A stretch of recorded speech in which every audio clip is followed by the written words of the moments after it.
Buenas tardes a todos. Espero todos están bien.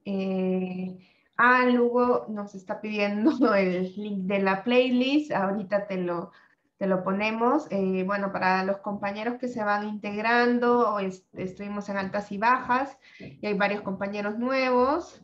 Pues tenemos esta Rocola comunal para los tiempos de espera cuando nos vamos incorporando y también para los breves recesos que son necesarios. Ya saben que cada vez más hay estudios sobre la fatiga que nos da Zoom. Entonces, pues siempre hacemos un receso de 10 minutos más o menos ahí a la mitad de la clase. Un receso necesario tanto para ustedes como para mí, sobre todo cuando hablo mucho. Bien, vamos a continuar. Ya la clase pasada ya vimos mucho de los enfoques de investigación y de los diseños y algunas diferencias. Ya vamos a, bueno, a esperar a que termine la fecha de entrega de la otra actividad para resolverlo, probablemente sea la otra clase. Pero ya calificamos, bueno, para los que estuvieron en la primera sesión, esta parte de cómo estamos más o menos. Pues eso a mí me da la idea de qué tan profundo debe ser el repaso. Entonces, de estadística uno no era evaluación exactamente para ustedes, sino que, bueno, además de todo lo que platicamos la primera sesión, bueno, hay un par de casos de personas que salieron muy bien, que quizás en esos momentos a lo mejor lo que se van a tener que concentrar es un poquito en el manejo del programa estadístico, pero sí parece que voy a tener que profundizar un poquito más en elementos de probabilidad. Por ahí fallaron bastante. Muchos no saben distinguir algunos tipos de distribuciones y eso es como muy fundamental. Entonces vamos a tener que hacer un repasito que si no, pues cuando lleguemos a inferencia va a ser un poco complicado de no poder pues pasar de ahí. Manuel les va a comentar un poquito también sobre cómo les fue en la tarea, en el pequeño reporte. Entonces, Manuel, tienes la Sí, palabra. este, como entró nueva gente, creo que solo hay 10 personas que no han entregado el control, pero Eugenio y yo ya le regresamos a la mayoría sus controles. Este, vamos, estuvieron bien, en muchos yo creo que nos dimos un poco buena onda, entonces tratamos de ponerle unas notitas ahí de lo que les faltó, pero pues ahorita les comento como en general para las próximas tareas para que lo tengan en cuenta. En la parte del formato, Eugenio les puso ahí este, unos words que pueden usar como, o sea, seguirlos, aunque no es a fuerzas. Lo único que pedimos es que sea una letra Arial o Times New Roman, tamaño 12, interlineado 1.5, y por favor que si nos encontramos muchas tareas, el texto justificado, porque si no, pues se ve un poco raro. Y ya dentro de la parte de el contenido del control, muy pocos, al menos a mí me tocó leer solo como a dos, tocaban como las características de la investigación, o sea, como si era cuanti, si era cual y cuál era la metodología. También yo diría que la mitad nada más especificó pues, cuál es el objeto de estudio, o sea, las revistas, cómo se seleccionaron esas revistas, que digamos es muy importante para explicar la investigación. Y también hubo varios, la verdad, que no explicaban pues, la parte de los resultados del trabajo o que lo tocaban muy, muy por encimita, que yo creo que al menos para el objetivo de la lectura era pues que eso quedase claro, ¿no? Cuáles eran las características de la ciencia política en México, o sea, si es más cuanti, si es más quali, si son trabajos de inferencia, si son trabajos más descriptivos. Entonces, eso yo siento que muchos lo tocaron muy por encima, apenas y mencionándolo, cuando pues esperaba que fuese lo central del trabajo. Y sí, todos pusieron como una parte de opinión que se nos hizo muy bien a Eugenio y a mí. pero sí es importante sustentar la opinión que están poniendo de la lectura, pues con los datos que explica la propia lectura.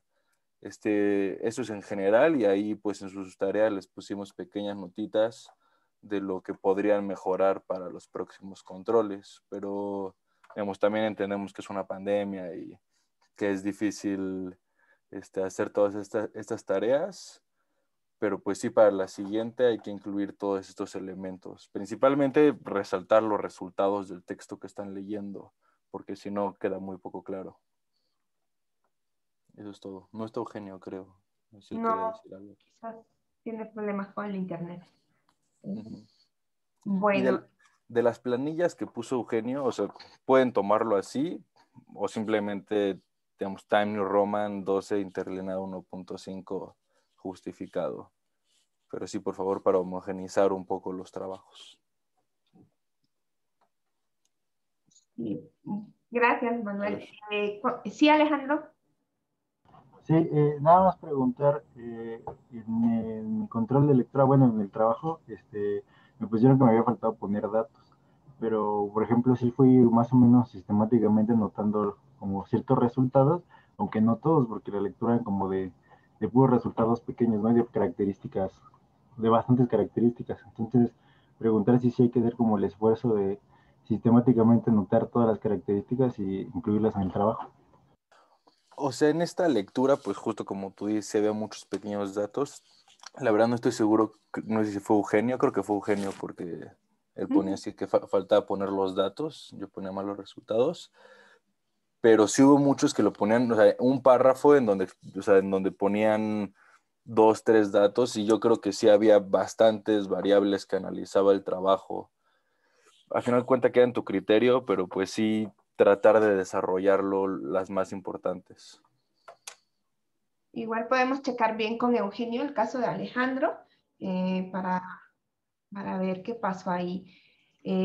También recuerden bueno, después vamos a tener muchos más tareas que son más prácticas, entonces el orden va a ser bien importante, sobre todo cuando querramos darles un poquito de procedimiento, ¿no? Entonces, hoy es de las pocas veces que tendremos una tarea, digamos así, tan de control de lectura, porque pues ya después vamos a empezar a hacer cosas mucho más prácticas, y entonces el orden va a ser todavía más importante. Ustedes también pueden valerse de los recursos que ustedes tienen y, por ejemplo, pueden entregar fotos, pero que sean legibles, ¿no? O sea, ustedes van a poder entregar fotos de sus cuadernos, pero sí intenten que sea legible porque o que estén bien puestas, porque sí, o sea, todo el hecho de que nosotros estemos como modificando es un poco engorroso. Y bueno, los profesores tienen esta propuesta de plantilla que ustedes pueden seguir, pero bueno, de aquí en adelante seguramente las tareas van a ser mucho más prácticas. Vamos a hoy como a cerrar un poquito de la parte de la introducción, hablando de operacionalización, que quizás nos vamos a tomar esta clase y la siguiente, porque vamos a hacer también una actividad en equipo, ¿no? Entonces, si ustedes ya tienen un equipo o pues vayan pensando en el nombre de su equipo, ¿no? Para pues identificarlos rápidamente después, y si no, pues vamos a hacer como grupitos, esta sí es una actividad grupal porque vamos a operacionalizar un concepto. Hoy vamos a hablar de esa operacionalización que poco a poco hemos ido hablando. En la clase pasada hablamos de la validez constructiva, pero no nos concentramos tanto en la operacionalización. Les voy a subir las lecturas de Lazarsfeld, que ya la encontré en español, porque mucho de este tema yo lo tenía trabajado con datos en inglés.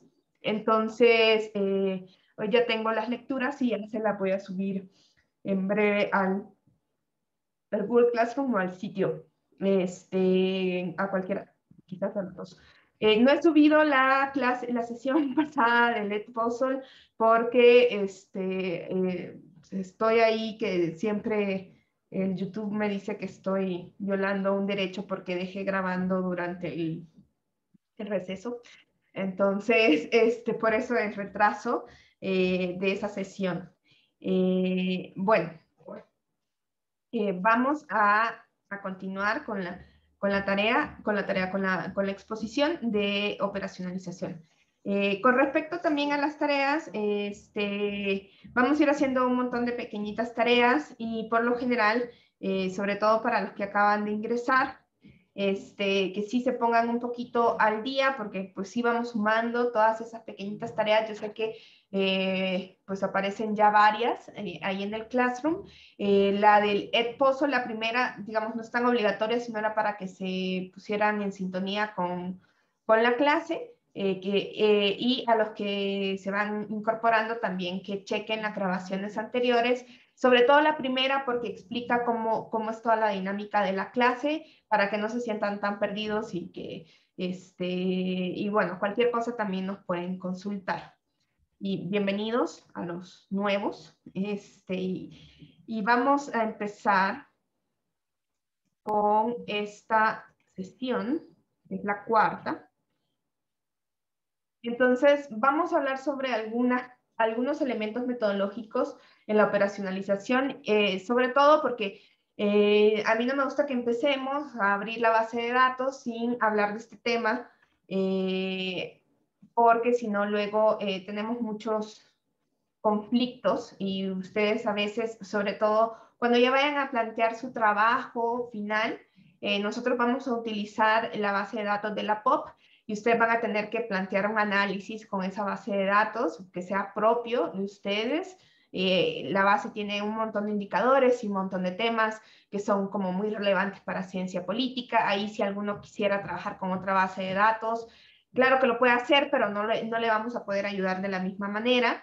Pero es bien importante que ustedes comprendan que nosotros vamos a organizar la información en matrices de datos, ¿no?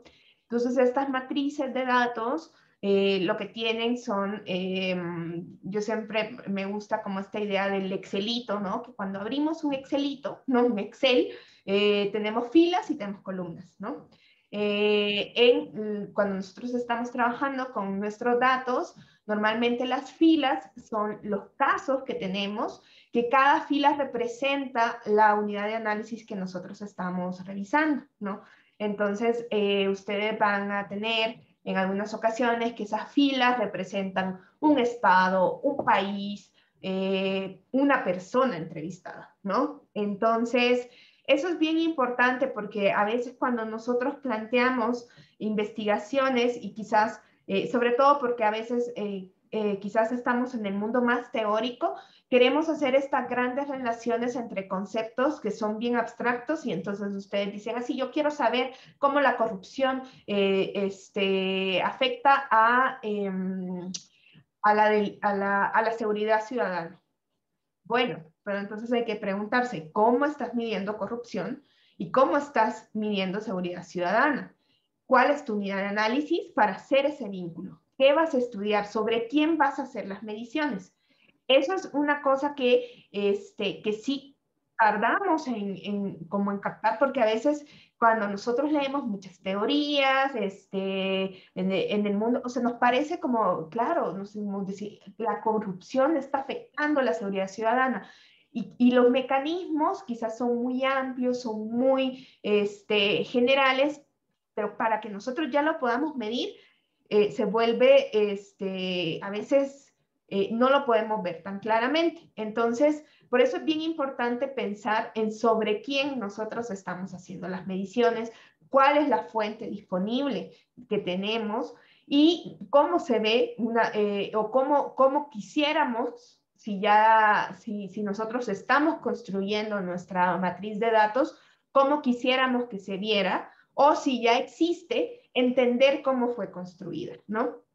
Entonces, normalmente lo que nosotros tenemos en estas matrices de datos es que vamos a tener un renglón.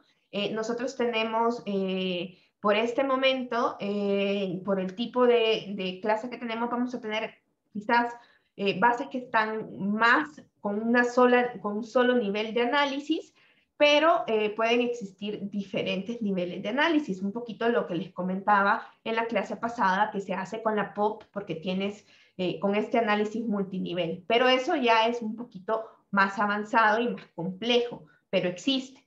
Lo que tenemos entonces en esas columnas van a ser indicadores. Esos son indicadores que provienen de conceptos teóricos. Y lo que nosotros hemos hecho es una medición. Y la medición, y es de lo que ahorita vamos a hablar, es la operacionalización más cierto nivel de confiabilidad, de que realmente tengamos esta validez constructiva, de que estamos midiendo lo que pensamos que estamos midiendo, ¿no? Ya vamos a hablar un poquito más de eso. En el caso que tengamos más de algún indicador, podemos tener varias síntesis, ¿no? Y vamos a poder tener matrices de datos que provienen de diferentes fuentes de información. Nosotros vamos a trabajar, por ejemplo, con la del INCO, que ya revisamos, o que ya se las mostré. Sí, ya se las mostré, ¿verdad? Que son de diferentes fuentes, o bueno, a veces vamos a tener matrices de datos que corresponden a censos o que corresponden a muestras. Nosotros vamos a tener una unidad de registro, ¿no? Que a veces puede coincidir con nuestra unidad de análisis. Si coincide con nuestra unidad de análisis, pues no vamos a tener que hacer demasiadas operaciones. Pero la unidad de registro es sobre quién yo estoy haciendo la medición, ¿no? Si estoy midiendo la seguridad ciudadana a nivel de localidades, entonces yo voy a tener una fila por localidad y le estoy haciendo la medición a cada una de las localidades. Pero imagínense que yo en realidad lo quiero estudiar a nivel de municipio, entonces yo voy a tener que hacer alguna operación para convertir esa información que yo tengo a nivel de localidades a nivel de municipios, ¿no? Y bueno, muchas veces lo que tenemos son múltiples unidades de registro que pueden ser heterogéneas. Por ejemplo, las encuestas tienen una parte que va hacia los hogares, hacia las viviendas y otras partes que van para las personas, ¿no? Yo les comentaba a sus compañeros de Estadística 2, que son del mismo semestre de ustedes, pero de Sociología, pues hablábamos un poquito de cómo cuando estuvimos en el censo, ¿no? Llegaban a su casa y lo primero que hacían era preguntar cosas sobre la vivienda, ¿no? Les preguntaban cuántos focos tienen, o sea, les preguntaron todas esas cosas el año pasado en el censo. Esa es una medición sobre la vivienda, pero luego les preguntaron cosas a ustedes, acá, sobre todos los que vivían en el hogar. Entonces, ahí es lo que nosotros tenemos una unidad de registro heterogénea. Y en ese caso, la base de datos no es una sola tabla, sino múltiples tablas, ¿no? Ya cuando veamos más adelante, y ya estamos en la parte más práctica, que no hemos empezado, vamos a revisar un poco los modelos de relación que existe, por ejemplo, en la ENVIPE y en otras fuentes de INEGI que tengan un poquito que ver con los temas de ciencia política. Y lo más normal es que nosotros siempre estemos modificando esa matriz de datos todo el tiempo porque la vamos a ir limpiando, la vamos a ir modificando, ¿no? Eso es de lo más normal, que vayamos haciendo muchísimas modificaciones. Estas pequeñas características las tomé de este texto de Cortés y Rubalcaba, que creo que está también en la parte, en la bibliografía. Es un texto introductorio de 1993, pero muy sugerente, que habla de cómo usar la estadística y las cosas que están de moda y las que no están de moda, ¿no? Ahí mismo, en ese texto, se nos dividen las técnicas que podemos usar en análisis cuantitativo en dos grandes cosas, ¿no? ¿Se acuerdan que dijimos en las clases pasadas que una buena parte del análisis cuantitativo se refería a analizar relaciones entre dos o más variables, ¿no? Estos análisis correlativos. Entonces ahí podemos tener un montón de técnicas. Ellos nos ponen estas. Hoy en día existe un menú aún más grande. Ustedes saben que cada vez más tenemos muchas más técnicas porque hay más tecnología disponible. Las máquinas hoy tienen un procesamiento mucho más grande que antes. Y para ver las relaciones entre variables vamos a poder hacer análisis de contingencia, que son las pruebas chi cuadrado, análisis de asociación como Pearson, análisis de regresión, que ahí pueden haber un montón de modelos, y algunos elementos un poco más elaborados como las ecuaciones estructurales o lo que se le llama path análisis, o análisis de senderos, que nos pueden ver efectos intermedios y así esto. Nosotros nos vamos a quedar más o menos por ahí. Si tenemos mucha suerte, vamos a llegar hasta regresión, esperemos que sí. Pero también existe otro grupo de técnicas que quizás, bueno, hoy con el advenimiento del Big Data y la ciencia de datos, hemos oído el rebranding de algunas de estas técnicas como el análisis de conglomerados o cluster análisis, que nos van a decir que es el análisis no supervisado y cosas así que se oye como, les ponen nuevos nombres, ¿no? A algunas de estas técnicas. Y lo que vamos a tener entonces son técnicas que nos permiten hacer grupos dentro de nuestra población a partir de varias características, y entonces podemos juntar a los individuos que más se parezcan por un grupo de características, como lo que hacemos en el clúster. Entonces yo lo que digo, bueno, todas estas personas se parecen mucho en todas estas características, se van construyendo medidas de distancias, y hay un montón de distancias y hay un montón de maneras de construir esas cercanías, y entonces eso es el análisis de clúster.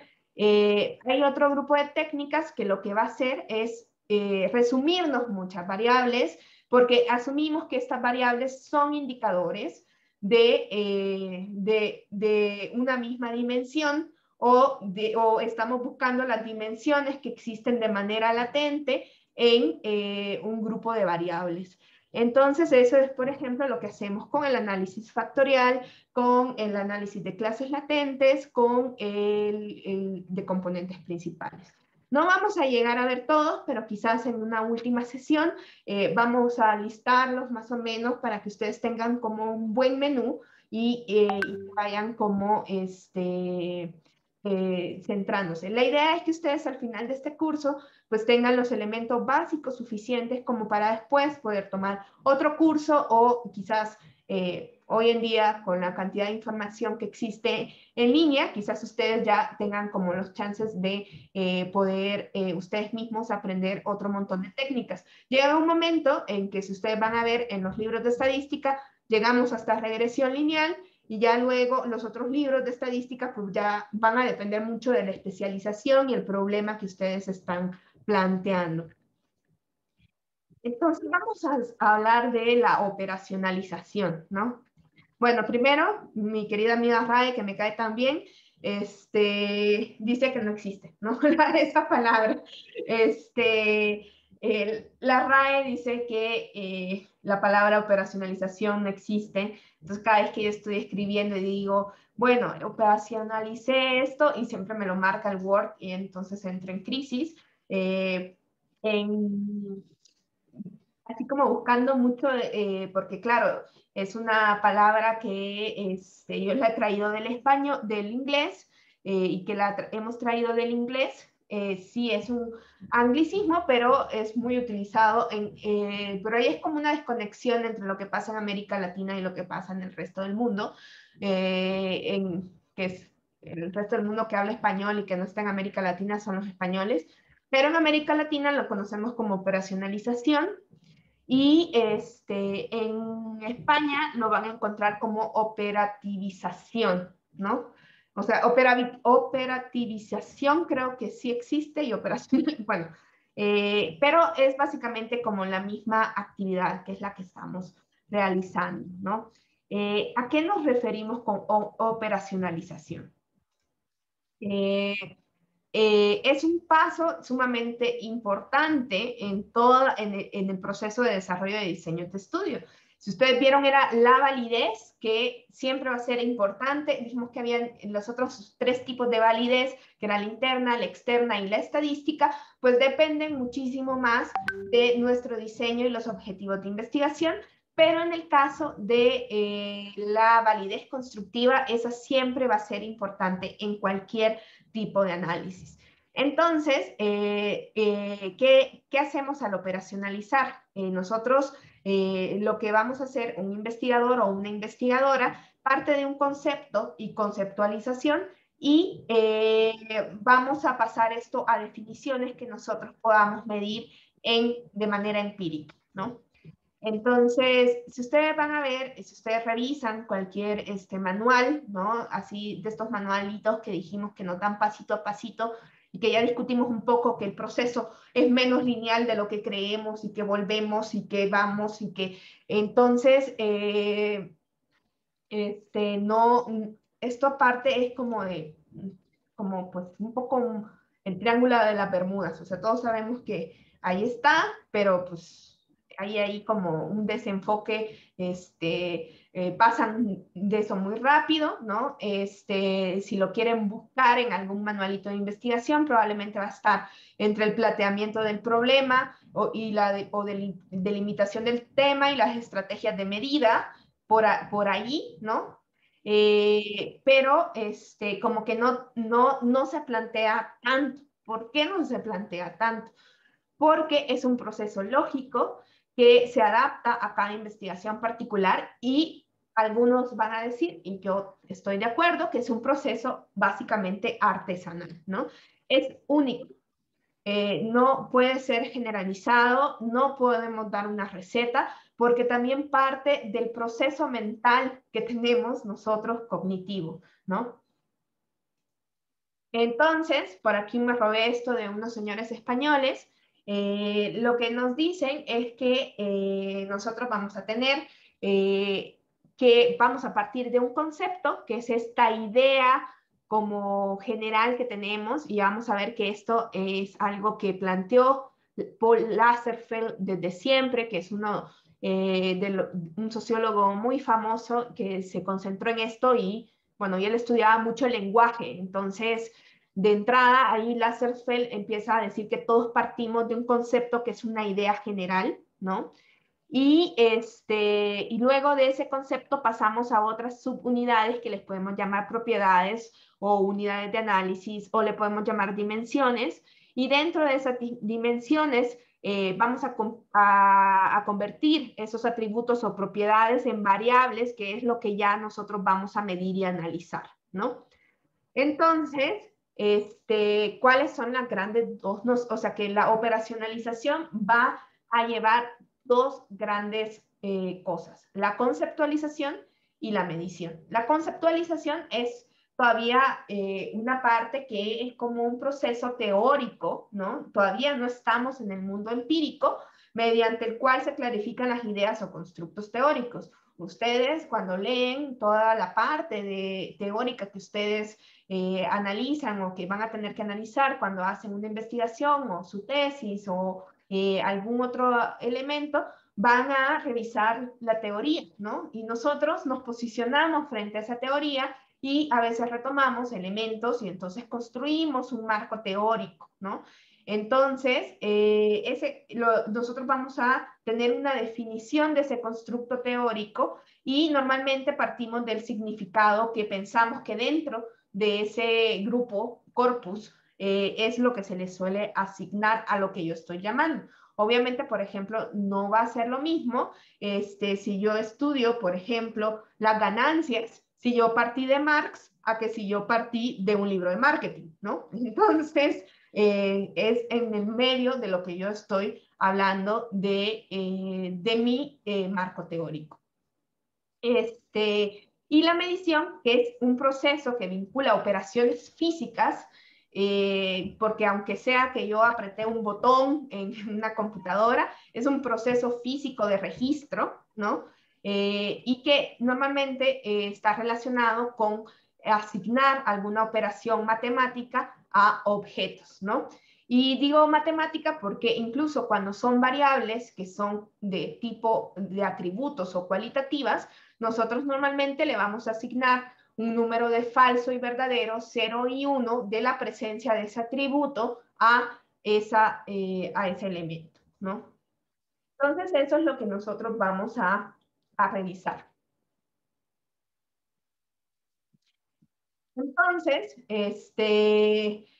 nos va a decir Lazarsfeld, esto lo estoy tomando de la lectura de Lazarsfeld, que el concepto cuando se crea por primera vez es una entidad vagamente concebida y luego partimos de ahí con una discusión elaborada. Por eso probablemente cuando ustedes digan, bueno, escogieron su asesor de tesis o algo así, lo primero es que les van a preguntar, ¿y usted qué quiere estudiar? ¿No? Y eso podría ser como nuestro gran concepto del que partimos, ¿no? Yo quiero estudiar la pobreza. Bueno. Entonces, ya una vez que uno dice, bueno, tengo esta idea muy general de que yo quiero estudiar la pobreza. Entonces, me voy, reviso hago mi marco teórico y entonces yo ya empiezo a hacer una discusión elaborada, ¿no? Y empiezo a desarrollar, bueno, es que mire, la pobreza puede tener tantas dimensiones, ¿no? Porque ustedes saben que hoy sobre todo se mide la pobreza de manera multidimensional. Entonces digo, bueno, está la pobreza que está asociada a las carencias en la vivienda. Entonces, esa es una dimensión. Está la pobreza que está asociada a carencias en el acceso a ciertos derechos sociales, ¿no? Y entonces empezamos a sacar dimensiones de este gran concepto, ¿no? Y entonces, ya cuando nosotros tenemos estas dimensiones, empezamos a pensar cuáles serían los mejores indicadores de esas dimensiones. Yo digo, bueno, puedo empezar a hacer un listado de indicadores, cómo se puede medir cada una de estas dimensiones. Y aquí es importante decir que son indicadores y no son medidas infalibles, ¿no? ¿Qué sucede? Que a veces, por ejemplo, la gente empieza a cuestionar algunos indicadores, pero tenemos que pensar de que sí, el indicador es simplemente que da cuenta de una dimensión, pero que en su totalidad a veces vamos a necesitar más de un indicador. Piensen, por ejemplo, ¿no? Siguiendo con el ejemplo de la pobreza, por ejemplo, uno de los grandes indicadores de las condiciones de la vivienda es la calidad del piso, ¿no? Entonces, si alguien tiene piso de tierra, pues nosotros nos imaginamos a alguien muy pobre. Y eso es probablemente un buen indicador, ¿no? Eso no significa que no vayan a haber excepciones, porque a veces pasa que cuando ustedes están planteando indicadores de cosas, empiezan a pensar en los escenarios en donde ese indicador no funcionaría, ¿no? Y entonces, claro, probablemente puede haber ahí una persona hippie muy adinerada que tenga piso de tierra, pero esa va a ser una excepción a la regla, ¿no? Entonces son indicadores, ¿no? Y por lo tanto, normalmente nosotros queremos que haya a veces más de un indicador justo porque no son infalibles para medir las dimensiones, ¿no? Muchas veces estos indicadores, sobre todo cuando estamos haciendo y estamos creando índices de estas medidas multidimensionales, las vamos a poder validar, vamos a poder, a partir de técnicas estadísticas, si realmente todos estos indicadores apuntan hacia la misma dimensión o hacia otra dimensión. Sucede mucho que a veces las dimensiones de los fenómenos casi nos plantean fenómenos que son muy, muy, muy disímiles y a veces no es tan fácil, ¿no? Ya vamos a hablar de algunos casos, más adelantito les voy a contar un ejemplo específico de lo que sucede con algunas de estas. Entonces, cuando ya tenemos todas las dimensiones y nuestros indicadores, ya le puedo enseñar un grafiquito que está más bonito. La última fase del proceso, que no todo el mundo hace, es la construcción de un índice para resumir todas estas mediciones del concepto que yo hice, ¿no? Esto ya, digamos, no siempre se hace, ¿no? A veces, más bien en el camino, nos quedamos con alguna dimensión específica y hay a veces conceptos que tienen dimensiones que quizás todavía no hay instrumentos para que puedan ser medidas o que todavía está en discusión. Entonces, por ejemplo, ya la gente que dice, no, es que hay como dice el Marco Antonio Regil, ¿no? Que hay pobreza de mente, ¿no? Bueno, ¿cómo medimos la pobreza de mente, señor Marco Antonio Regil? Eso no va para acá, ¿no? Hay no siempre vamos a poder encontrar todos los indicadores para nuestras dimensiones y viceversa, ¿no? Y además de todo esto, vamos a tener que ver si están midiendo lo que queramos medir, ¿no? Entonces, la medición es ese proceso de vincular conceptos abstractos a indicadores empíricos, ¿no?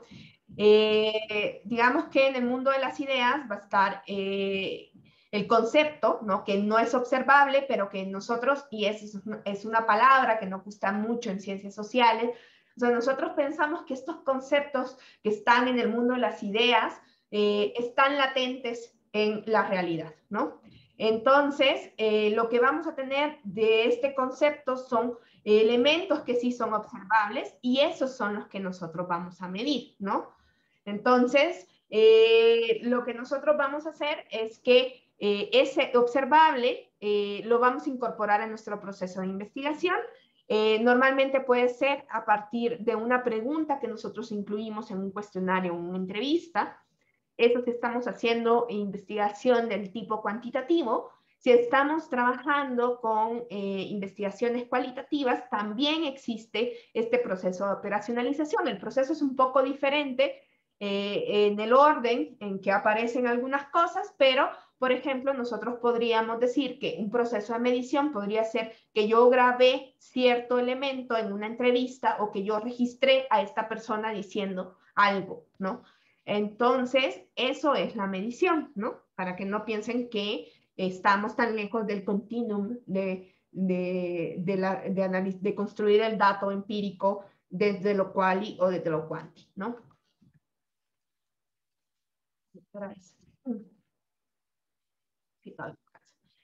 Entonces, lo que vamos a hacer es, una de las cosas que va a ser como fundamental es esa relación que va a existir entre el indicador que nosotros tenemos que fundamentar teóricamente y el concepto que no es observable, sino que está latente en la realidad.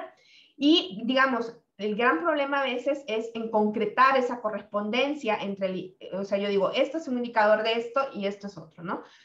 Bueno, yo que soy economista, a veces uno encuentran indicadores que yo digo, ¿cómo? ¿No? A mis compañeros y colegas economistas, a veces se les da por poner indicadores un poco extraños de algunas cosas que yo digo, ¿cómo? Entonces, el problema, también vamos a necesitar de que esa medición que nosotros hayamos hecho sea válida y fiable, ¿no? Eso ya va a tener que ver con otros elementos para comparar su fiabilidad, que tenemos que ir a campo, tenemos que ir a otras cosas, y los conceptos que normalmente, pues sí es difícil de aterrizarlos, porque Lazarsfeld, que estaba en el mundo de la parte más lingüística de estudiar el lenguaje, nos va a decir que los conceptos son símbolos lingüísticos que están determinados por la manera en cómo nosotros concebimos, que está mediado por el lenguaje, ¿no? Y definitivamente esa conceptualización que nosotros hacemos sobre el problema, sobre nuestro gran tema de investigación, obviamente va a venir de la revisión bibliográfica, pero también ustedes pueden aportar y van a tener sus reflexiones propias, ¿no? Y pensemos que esos conceptos van a ser tan abstractos, tanto, imagínense si yo les digo anomia, ¿no? Que es uno que les gusta mucho a los sociólogos, ¿no? La anomia, ¿no? La cohesión social, o sea, si ustedes piensan en cohesión social, o sea, no es algo que ustedes, que sea tangible, ¿no? Que ustedes digan, ah, sí, bueno, la cohesión social es de color verde, o sea, no es tangible, no es observable, ¿no? Lo mismo la amistad, pensemos en la amistad, es un concepto también amplio y grande, ¿no? Entonces, cuando nosotros operacionalizamos, lo que queremos, que digamos, no hay manera clara de decir, bueno, vamos a tener maneras y revisiones y elementos de ese tipo para ver si realmente los indicadores y el concepto tienen plena correspondencia, ¿no? Y los indicadores van a materializarse en diferentes formas. Hoy en día que nosotros tenemos registro de un montón de información, bueno, si ustedes se fijaron en uno de los ejemplos que les puse en la clase pasada de Janina Welp, pues eran indicadores muy creativos. O sea, realmente a mí los trabajos de Janina Welp me gustan muchísimo porque son súper creativos a la hora de plantear indicadores. La verdad es que sigan a Janina Welp. Entonces, los indicadores pueden materializarse en diferentes formas y estos indicadores también van a estar muy amarrados a las técnicas de obtención de información que nosotros hayamos decidido en nuestro diseño de investigación, ¿no? Obviamente, por ejemplo, si estoy haciendo una encuesta, no voy a tener los mismos indicadores o la misma operacionalización que yo realizo si estoy haciendo una entrevista a profundidad, ¿no?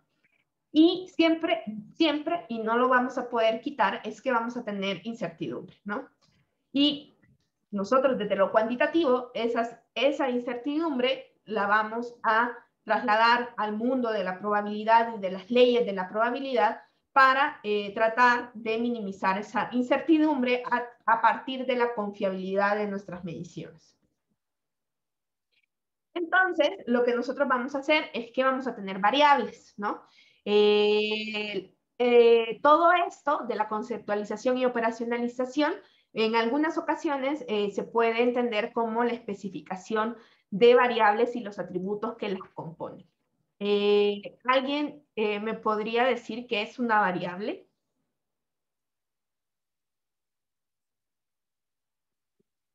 Sí, Jesús. Son como estas distintas posibilidades o caminos, perdón si se oyen ruidos, que sí, son como estas diferentes posibilidades que pueden hacer que cambie algo dentro de nuestro objeto de investigación. Posibilidades, conjuntos de opciones. Ajá. Veo que Luis, te iba a decir Lugo, pero Lugo es tu apellido. Luis también nos tiene levantada la mano. Ah, sí. Luego está bien, no hay problema. Em, bueno, pueden ser datos o valores no constantes, o sea, que no tienen una constante, que son. Así es, ¿no? Eso, la variable varía, ¿no? Entonces, la variable es una característica o atributo que tiene que variar a lo largo de todos los individuos o de todas las unidades de registro que nosotros tenemos, ¿no?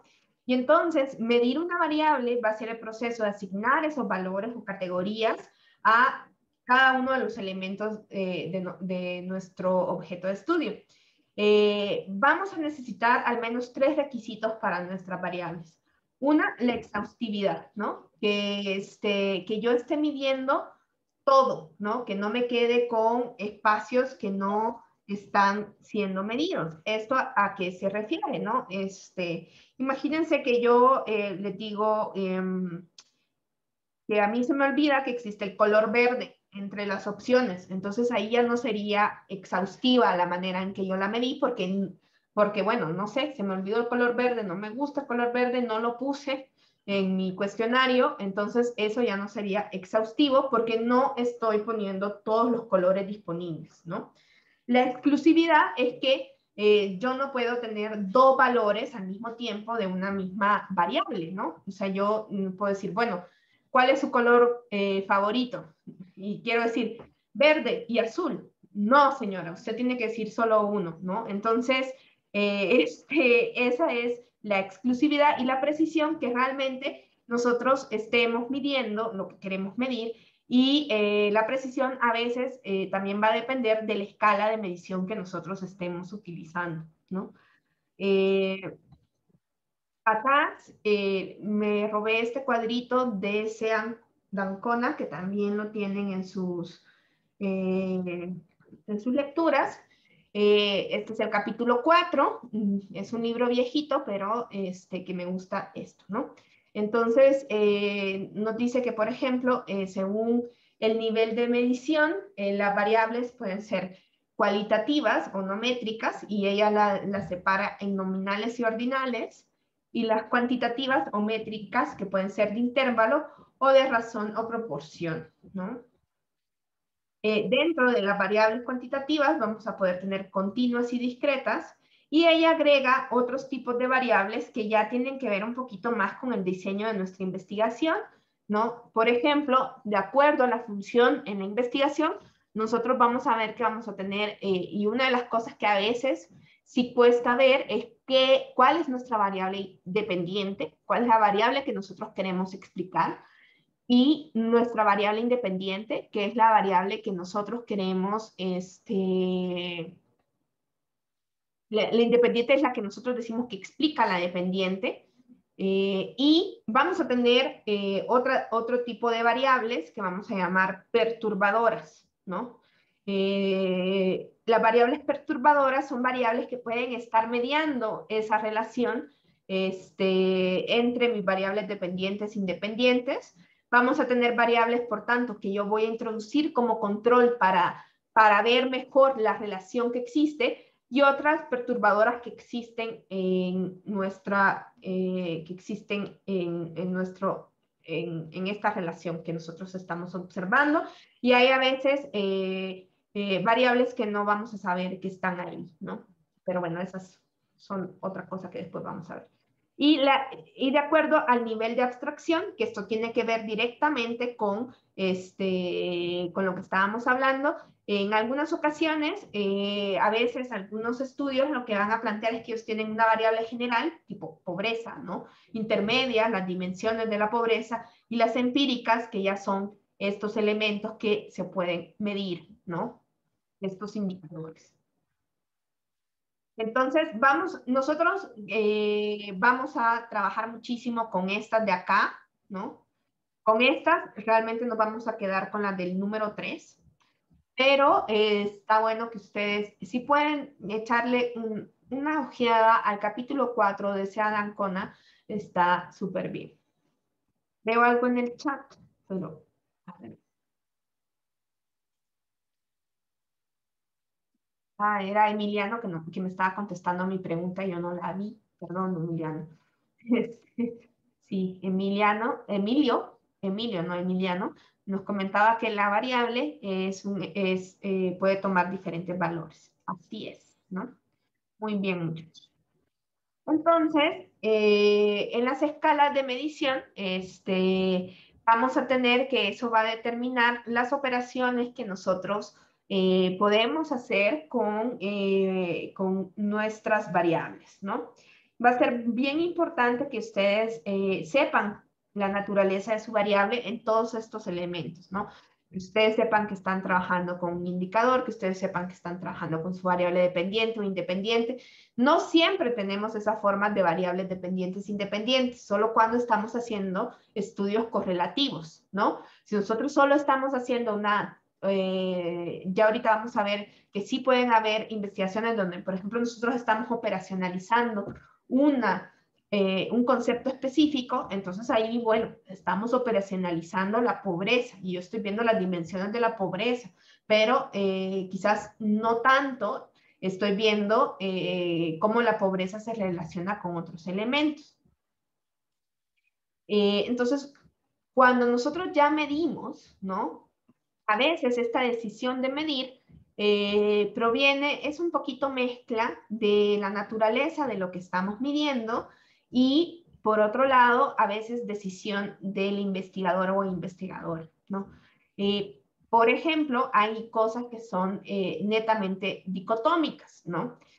Por ejemplo, votar o no votar, ¿no? Si ustedes están analizando el voto, probablemente no hay manera de darle como más apertura a esa escala. ¿Se acuerdan en la clase pasada que yo les pregunté que si les importaban los temas de género y que todos me contestaron que sí? Entonces, un compañero comentó que dijo, bueno, pero es que tendría que haber hecho una escala de Likert, que es estas escalas que van de muy de acuerdo, ya la vamos a ver un poquito más adelante cuando estemos viendo algunos elementos de los cuestionarios y de los tipos de preguntas.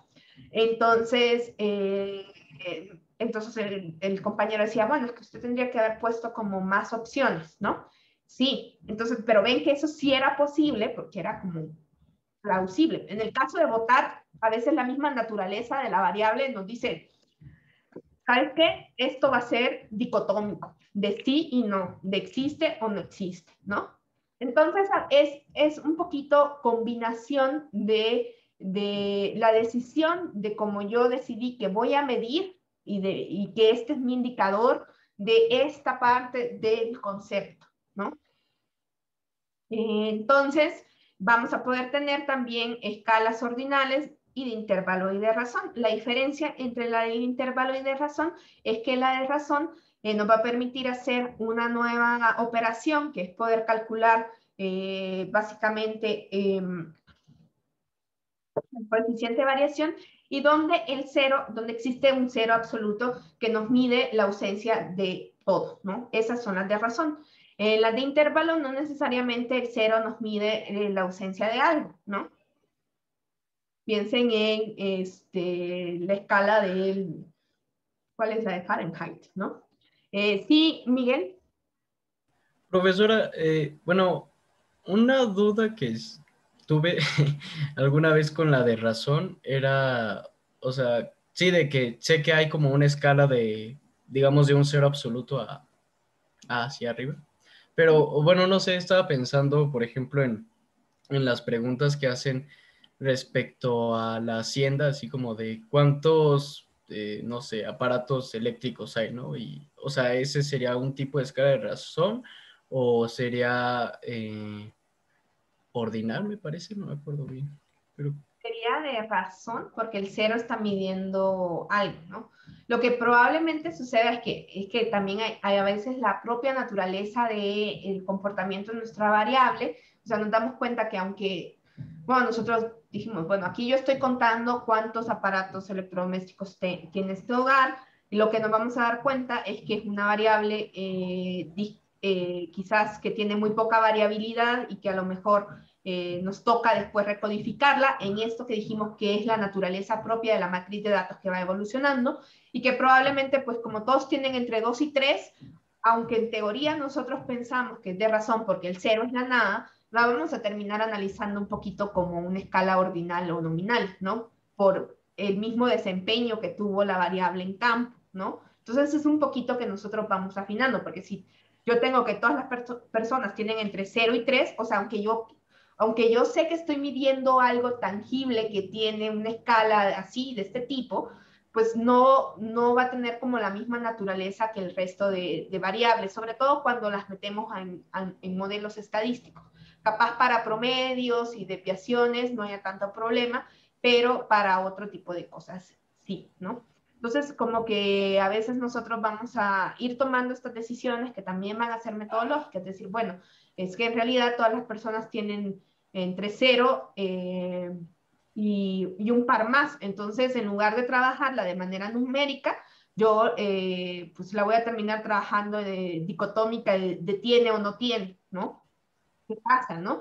A veces la escala en estas transformaciones, quizás nosotros diseñamos un instrumento para recoger la información de cierta forma y ya cuando viene y ya lo queremos trabajar, pues entonces la decisión de cambiar la escala viene después, ¿no? Decir, bueno, no, ya no voy a trabajar la variable ingresos de manera continua, de manera de intervalo o razón, sino que la voy a trabajar ordinal en grupos, ¿no? A veces esas decisiones las tomamos después, ¿no? Y es muy normal, ¿no? Pero nosotros tenemos que tener claridad de lo que hemos hecho y dejar documentado de todos estos cambios que nosotros vamos haciendo en nuestras bases de datos y en nuestra operacionalización, que quizás ya no estoy viendo el número de aparatos, sino la tenencia de aparatos, ¿no? No sé ya, si ya. te contesté. Sí, sí, sí, muchas gracias. Ahí está. Entonces, hay ciertas operaciones que nosotros vamos a poder hacer. Este es un cuadro muy horrible, pero hermoso al mismo tiempo. Es como feito porque, pobrecito, desde 1946, pero es muy bonito porque realmente es muy claro en que nosotros o sea, nos dice, hay estadísticas que van a ser permitidas, permitidas y otras que no. Y esto ahorita lo van a tener claro, pero cuando estemos en la base de datos seguramente siempre me van a querer sacar la media del sexo, ¿no? Siempre sucede que cuando ya estamos en la parte ya más práctica, se les olvida esto y es como tener claro, bueno, si es una variable categórica, yo no puedo sacar la media, sino que solo voy a poder sacar frecuencias, número de casos, cuál es el caso que más se repite, y así sucesivamente. En ordinales, yo sí voy a poder decir, bueno, es que miren, hasta el 60% de los entrevistados llegó hasta preparatoria, ¿no? Y entonces yo sé que el 40% tiene niveles superiores y esa es una medida muy parecida a los medios de percentiles y elementos que ya tenemos. Entonces, con las ordinales vamos a poder saber más o menos dónde está la mediana, otras medidas de posición. Y ya con las variables de intervalo y razón, ahí sí nos vamos a dar gusto porque vamos a tener un montón de medidas y ahí es donde nosotros vamos a poder hacer más cosas. Ya cuando tengamos además más de una variable, también vamos a poder ir viendo cómo se combinan estos tipos de mediciones y qué cosas vamos a poder hacer con qué.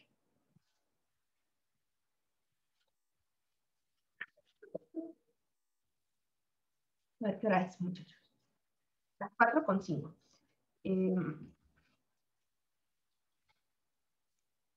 Sí. Entonces, básicamente, ¿qué nos dice Paul Lazarsfeld, ¿no? Nos dice que, ay, espérame que, por ponerlos a ustedes aquí, hoy sí, ya. Que nosotros vamos a partir entonces de la representación teórica del concepto, luego vamos a especificar el concepto, descomponiendo ese concepto en dimensiones. Luego, a veces, aquí vamos a veces a elegir, ¿no? Quizás ustedes piensen que pueden elegir o no pueden elegir, pero a veces nosotros tenemos claridad desde el inicio de nuestra investigación que elegimos solo ciertas dimensiones y los indicadores, que valga la redundancia, indiquen la extensión que alcanza dicha dimensión, ¿no? Y finalmente, una síntesis de indicadores. En su texto, Paul Lazarsfeld se queda con un índice que lo hizo de manera sumativa. González Blasco, que lo cita Seba Ancona, nos dice que los indicadores, que siempre hay que preguntarnos si los indicadores reflejan los hechos observados, ¿no? Y que además nos dice que muchas dimensiones muchas veces dificulta el análisis, sobre todo si nosotros estamos midiendo algo que después queremos explicar. Y ahorita vamos a hablar, ahorita que vengamos del receso, les voy a enseñar un par de ejemplos y ya luego pasamos a la pequeña actividad que traigo preparada para ustedes. Y es que si a veces todo es el concepto, ¿no? Porque a veces empezamos a pensar todas las dimensiones y eso puede ser complicado. Y lo van a ver bien en el ejemplo que les traigo. Y nos dice que realmente nunca puede abarcarse la totalidad de un concepto, que es casi imposible. Y una de las cosas que hace González Blasco es que nos dice que nosotros, a partir de la misma medición, podríamos volver y ajustar el concepto teórico, que esa vuelta es sumamente importante, ¿no? Porque es propia de lo que nosotros planteamos desde el inicio cuando estábamos hablando de cómo se piensa en el análisis cuantitativo, que nosotros volvemos, ¿no? Reformulamos la teoría cuando estamos hablando de los datos y la teoría. Y lo que nosotros vamos a tener es que normalmente queremos que no exista un solo indicador, normalmente se apuesta hacia una operacionalización múltiple, se aconseja tener al menos un indicador de una dimensión, si no es que más, y se prefiere en ciencias sociales utilizar varias medidas para un concepto para abarcar las dimensiones que incluye, y porque además eso nos permite mayor precisión y validez, porque no estamos atados a una sola medición, ¿no? Entonces, lo que no midió un indicador, quizás lo está midiendo otro de otra manera, ¿no? Esto es un elemento que tenemos. ¿Y cómo vamos a elegir los indicadores? Y ya con esto nos vamos a un pequeño recesito. La elección de indicadores va a depender de nuevo de los objetivos de la investigación que estamos haciendo. Vamos a hacer un inventario de los indicadores posibles, de todos los indicadores posibles. Luego se eliminan los que no resultan relevantes para dimensiones dimensiones específicas que yo no quiero estudiar. Y generalmente nosotros le vamos a dar prioridad a indicadores que ya están validados por otras investigaciones. O sea, ¿para qué vamos a tratar de descubrir el hilo negro nosotros cuando pues, ya hay un montón de gente que ha validado, ¿no? O sea, hay un montón de gente que te dice, no, mire, el piso de tierra es un gran indicador de pobreza. Ah, bueno, por más que yo diga, pero es que yo vi al hippie en el piso de tierra. No, pero bueno, esa es una excepción. Entonces ya está validado por otras investigaciones. Y una cosa muy específica, sobre todo cuando nosotros partimos de teorías que están siendo producidas en otros lugares, es tomar en cuenta el contexto, ¿no? No todos los indicadores funcionan en todos los contextos y no todos los indicadores van a significar lo mismo, ¿no? Entonces hay que tomar en cuenta muchísimo el contexto en el que estamos trabajando por lo que puede llegar a medir nuestro indicador. O a veces hay indicadores que no son válidos porque están como lejanos. O sea, imagínense que pensáramos que acá el uso de carros eléctricos es una medida de la importancia del medio ambiente, aquí en México, ¿no? Pues diríamos, no, aquí sería quizás, ahí ese indicador no es un indicador de eso, es un indicador de estatus socioeconómico, más porque pues en realidad están muy poco al alcance de la sociedad mexicana un carro eléctrico, ¿no? Entonces hay que tomar muy en cuenta los contextos en los que estamos midiendo.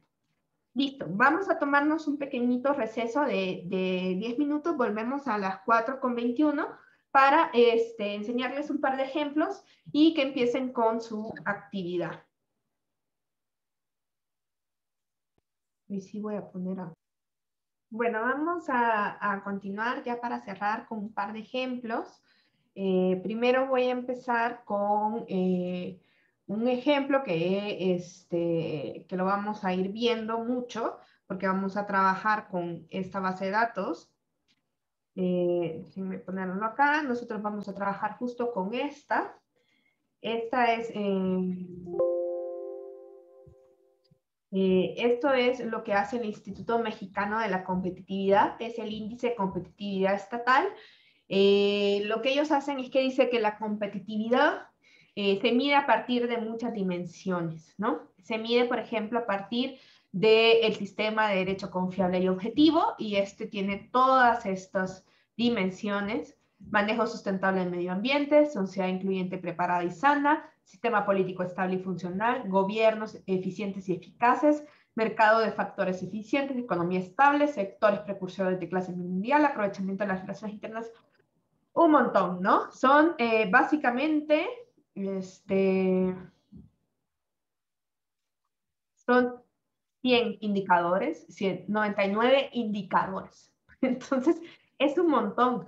Entonces, si nosotros hacemos lo que yo comentaba, es que lo que va a pasar es que si nosotros quisiéramos hacer algún análisis de correlación de esta idea de la competitividad que tienen los estados, pues no podríamos ya explicarla por nada, porque en realidad esta medida es como súper, que incluye un montón de cosas. Entonces eso puede hacerlo un poco más complejo, pero pues, por ejemplo, el objetivo de ellos no es hacer un análisis correlacional, sino realmente medir la competitividad estatal. Voy a volver a la presentación. Vamos a nosotros utilizar mucho esa base de datos, retener un montón de datos y ustedes van a poder escoger ahí un montón de información. Yo ahorita voy a poner de nuevo mi pantalla.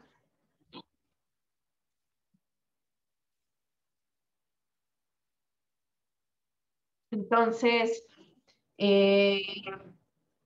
hoy en día nosotros vamos a tener muchos más técnicas. O sea, si ustedes leen el texto de Lazarsfeld, lo que va a hablar son de índices sumativos, pero como les comentaba al inicio, también existen otras formas multivariadas que son un poco que quizás vamos a poder mencionar un poquito al final del curso, que es el análisis factorial o de componentes principales. Por ejemplo, ahorita ya les voy a mostrar también el ejemplo del índice de marginación que calcula CONAPO. Se calcula a partir de los componentes principales y bueno, es un ejemplo que a mí me gusta mucho de operacionalización porque está muy, muy claro. Los sumativos son un poco más sencillos porque vamos sumando.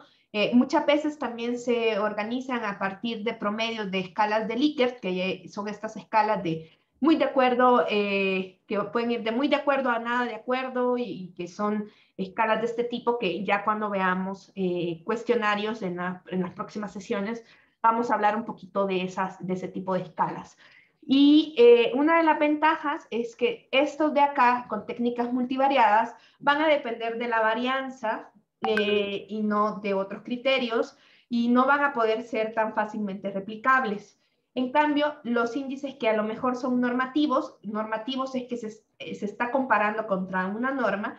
Entonces piensen, por ejemplo, cuando yo asumo que es una carencia alguna situación porque me lo dice algún derecho humano o me lo dice algo, ¿no? Entonces yo digo, bueno, es que va a ser una carencia que esta persona viva en piso de tierra. Entonces voy sumando todas las carencias y yo tengo ya, en el caso de la pobreza se habla de carencias, entonces vamos a tener esos índices sumativos. La ventaja es que estos índices, al ser más sencillos y que están siendo validados a partir de la norma, los vamos a poder repetir en el tiempo y entre poblaciones con mucha más facilidad. Estos de acá pues van a depender de la varianza y entonces no se van a poder repetir tan fácilmente.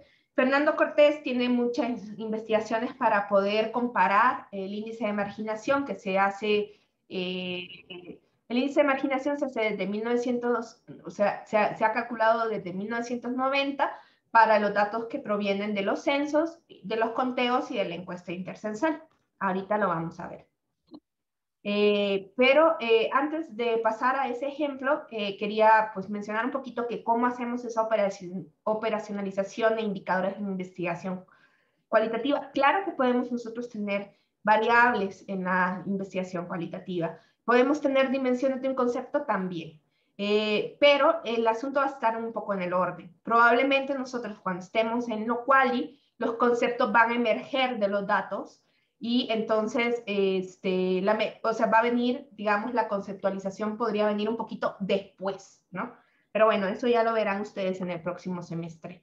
Acá les dejo un poquito, esta presentación también se la voy a subir. Y vamos a ver, por ejemplo, a ver si me funciona bien el link,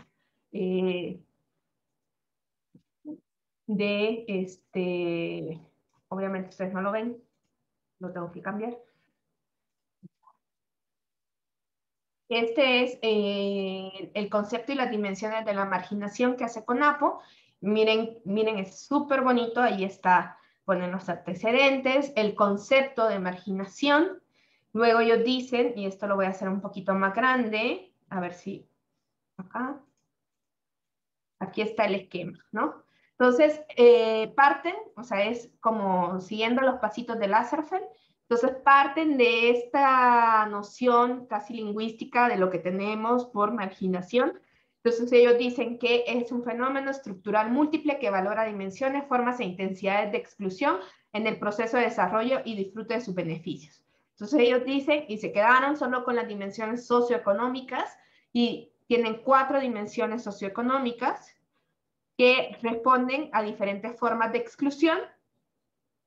Y luego, una vez que ya están esas formas de exclusión, ponen los indicadores de cada una, ¿no? Si ustedes ven, los indicadores ya están enunciados en términos de una medición, ¿no? En este caso, porcentaje de la población analfabeta. Es importante decir que acá este es un esquema conceptual y una medición que se está haciendo en unidades,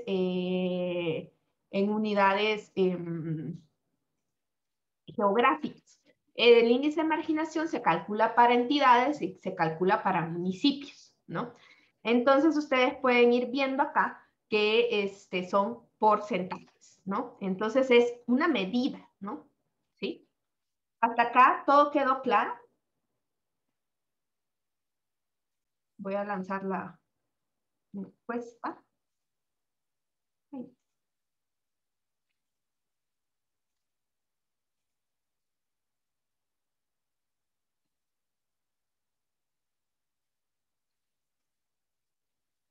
¿Sí? Tengo 2 no, por ahí si alguien pudiera comentar un poquito para que regresemos sobre eso.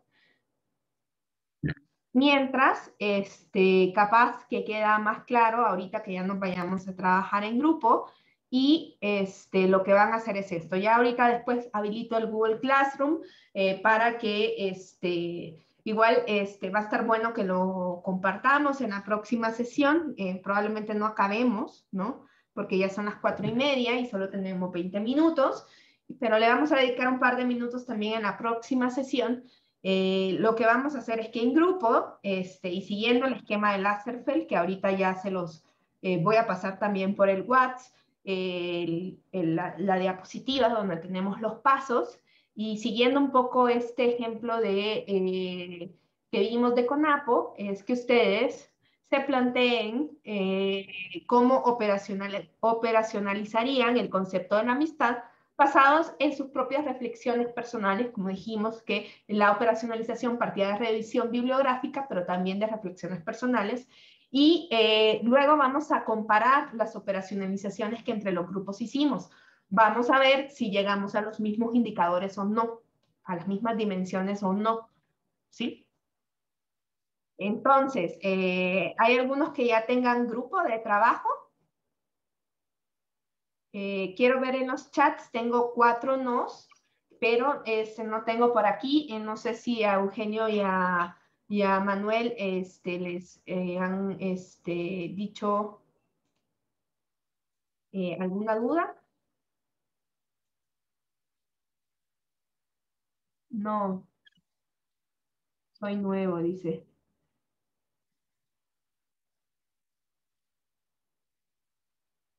Ok, entonces, ¿qué me quiere decir? Que no, que,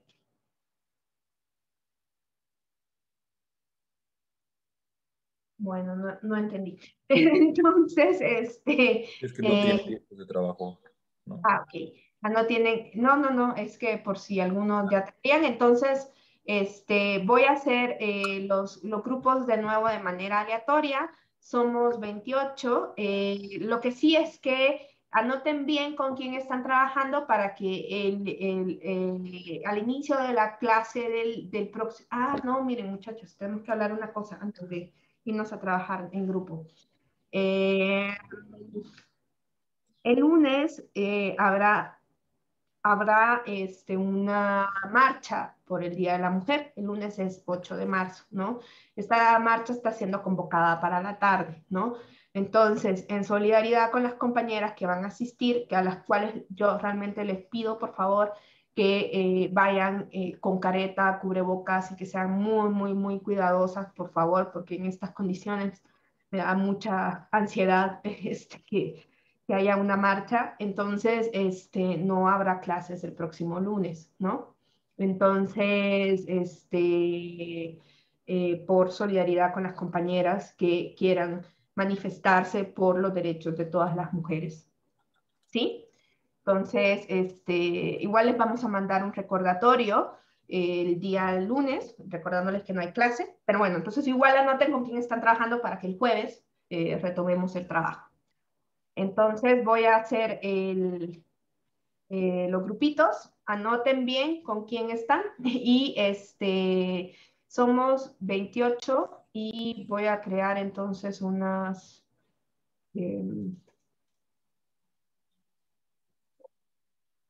grupos de 4 o 5, entonces voy a hacer 6 grupos. Y ahorita les mando el screenshot de la cosa y empiecen a pensar en grupo cómo, entonces vayan siguiendo los pasos y al final de la siguiente clase vamos a comparar estos ejercicios de operacionalización y si pueden como preparar así como un pequeño esquemita, tipo como el que vimos de CONAPO, lo vamos a hacer. Entonces, a ver, comentan en el chat, está Daniela Flores, que ella, Jorge y Alan A son... ver, déjenme,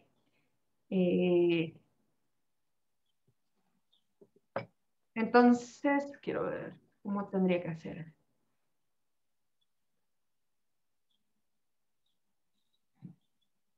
Profesora Miguel Alex, miren, hagan una cosa, por favor,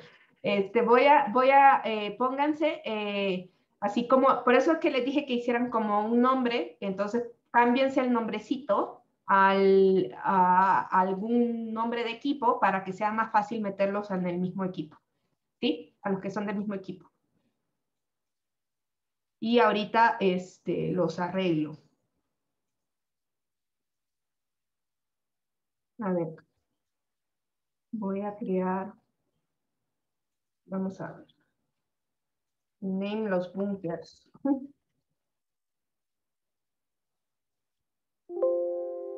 Voy a irlos colocando.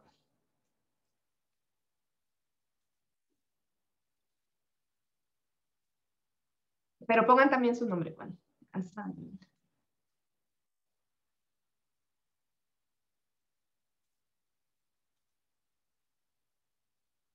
Bunker.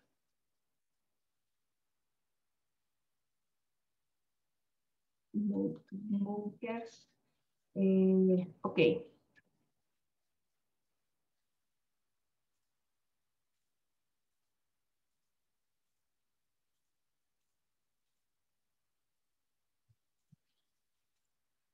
Miguel Alexis. Miguel Alexis. No lo veo.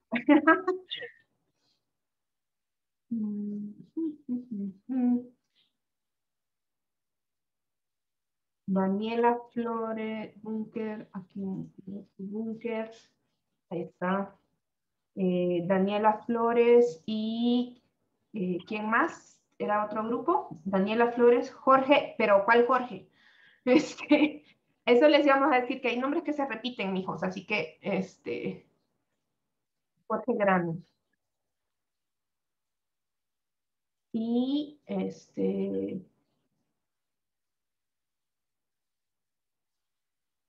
Alan, Alan Palacios, entonces. Y entonces,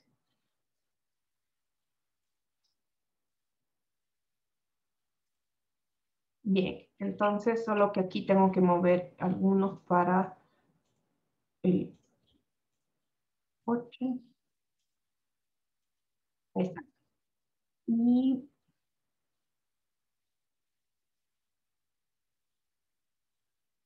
Emilio, Emilio Rojas, Emilio Carrillo y Luis Ricardo. A ver, Luis Ricardo. Ya después se ponen un nombre. Luis, no lo encuentro. Ricardo. Soy yo, profesora. Ya te encontré. Entonces,